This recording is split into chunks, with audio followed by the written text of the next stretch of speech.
मी आधी सांगितलं की या महाराष्ट्रामधल्या हे जे काही मोठे नेते आहेत यांनी अशा प्रकारे राज्यातल्या एकमेकांच्या समाजाबद्दल अशा प्रकारचे घाणेरडे आणि विषारी शब्द वापरून समाजात आग लावायचे प्रयत्न करू नये आणि हे आम्ही वारंवार सांगत आलो। आता एवढ्या मोठ्या ज्येष्ठ नेत्यावर सारखे आरोप करायला आम्हालाही बरं वाटत नाही, म्हणून त्यांनी किमान अशी भाषा याच्यापुढे तरी बंद केली पाहिजे। सुषमा अंधारे सारख्या महिलेने जो आमचा आरोप केला, मी त्यांना उत्तर देणार नाही, कारण मी सती सावित्री सारख्या महिलांनी माझ्यावर आरोप केले तर उत्तर देतो, इतरांना देत नाही। मग त्यांच्याकडे एवढे कोट्यवधी रुपये आले कुठून याचा तपास व्हायला पाहिजे। कधी दिले, काय दिले, काय कोणी उठल मुख्यमंत्री आरोप करल। एकनाथ शिंदे साहेब हा माणूस लोकांना देणारा आहे, घेणारा नाही। ते लोकांना वाटणारे आहेत, मागणारे नाही आहेत, याचा अनुभव प्रत्यक्ष आम्हाला आहे।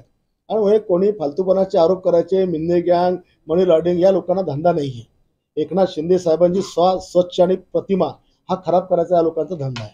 डोक्यावर टिचून करा का नाकावर टिचून करा, पण मुख्यमंत्री बनवायकरता 125 आमदार पाहिजे एवढं लक्षात ठेवा आणि आपले किती येतील ते पहा। आता आमच्या पक्षातल्या युतीतल्या लोकांवर सोबत काम करणं हा जर कोणाला मोदी बिंदू दिसत असेल तर त्याचं ते दुर्दैव आहे।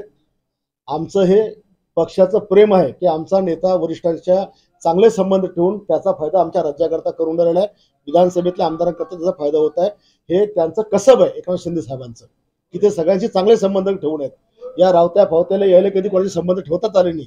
हे फाटक्या तोंडाचे ज्याला त्याला नाव ठेवतात, म्हणून यांचं कोणी आज मित्र पण राहिलेलं नाही।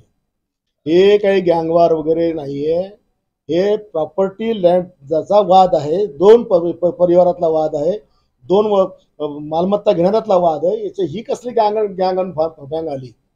दोघांच्या भांडणामध्ये विषय घडला। तुम्ही पाहत आहात विस्टा न्यूज मराठी।